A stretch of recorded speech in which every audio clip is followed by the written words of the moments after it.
नमस्कार, मैं अनिल पसतकर।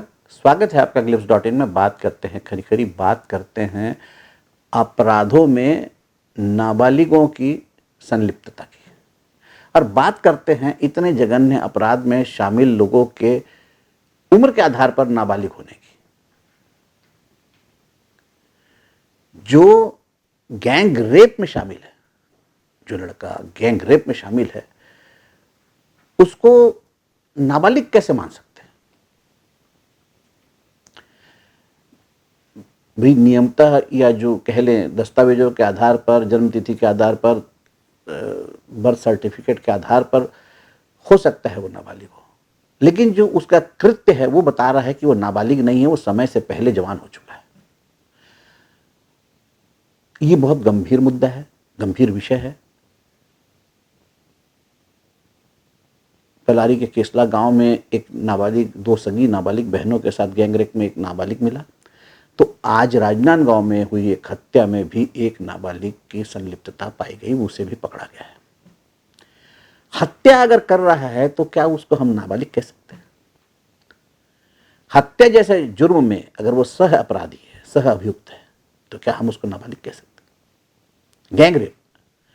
गैंगरेप के बाद उसका वीडियो बनाना, वीडियो बनाने के बाद 2 माह तक उस बात को छुपाए रखना और 2 माह तक वायरल करने की धमकी देकर उन 2 नाबालिग बच्चियों को तंग करना, ये क्या एक नाबालिग कर सकता है?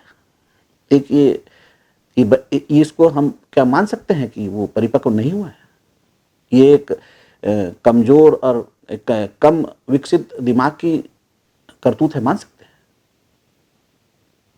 निर्भया कांड में भी एक नाबालिग था। कानून में जो लिखा है उस आधार पर उसको बाल सुधार गृह में डाला गया, और वो बाकी लोगों के तरह, बाकी लोगों जैसा ही अपराध करने के बावजूद बाकी लोगों की तरह अपराध की सजा नहीं पा पाया। उसके लिए सजा अलग है, वो बाल सुधार गृह भेज दिया गया।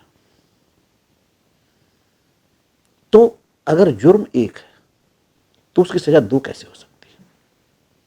वो भी सिर्फ उम्र के आधार पर। और उम्र के आधार पर भी अगर 2 हो सकती है तो ये कौन सा जो तरीका है कि हम उसको नाबालिग मान लें? जो इतने जघन्य अपराध कर रहा है उसको नाबालिग हम मान कैसे सकते हैं?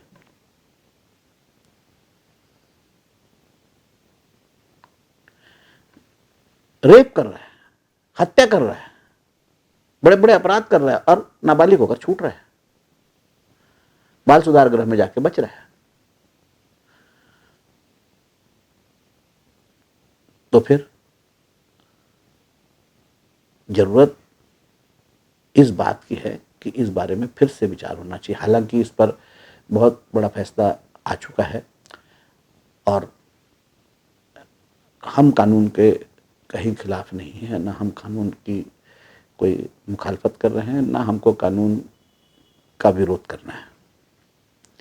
लेकिन इस तरह नाबालिग अगर अपराध में संलिप्त पाए जा रहे हैं तो उनको तो कहीं से कोई छूट नहीं मिलनी चाहिए, उनको बख्शा नहीं जाना चाहिए, उनके खिलाफ कड़ी से कड़ी कार्रवाई हो जानी चाहिए। और अपराध में जो शामिल पाया जाता है उसके लिए नाबालिग शब्द का प्रयोग होना ही नहीं चाहिए, ऐसा मेरा मानना है।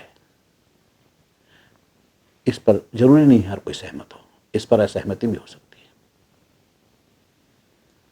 लेकिन इतना तो मानना ही पड़ेगा, इस बात पर सबको सहमत होना पड़ेगा, जो बलात्कार कर सकता है वो बच्चा नाबालिग कैसे हो सकता है? वो सिर्फ और सिर्फ अपराधी है, वो सिर्फ और सिर्फ वहशी है, वो सिर्फ और सिर्फ नरपशु है, वो सिर्फ और सिर्फ दरिंदा है। इसके अलावा उसके साथ कोई और विशेषण नहीं जुड़ सकता, उसके साथ नाबालिग शब्द तो कतई नहीं जुड़ सकता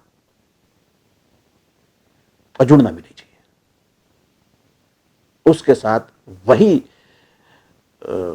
सजा होनी चाहिए, उसके लिए भी वही दंड होना चाहिए जो दूसरे अपराधियों के लिए होता है। उम्मीद है आने वाले दिनों में ऐसे उम्र की आड़ लेकर बचने वाले नर पशुओं के खिलाफ कोई बड़ा फैसला आएगा, बड़ी कार्रवाई होगी।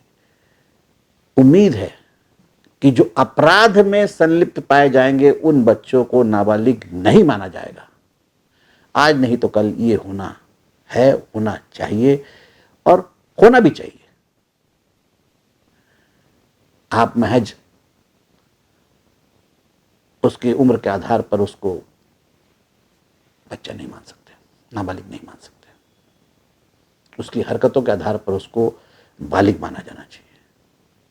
उसके हरकतों के आधार पर उसको बालिग अपराधी, शातिर अपराधी, जघन्य अपराधी माना जाना चाहिए।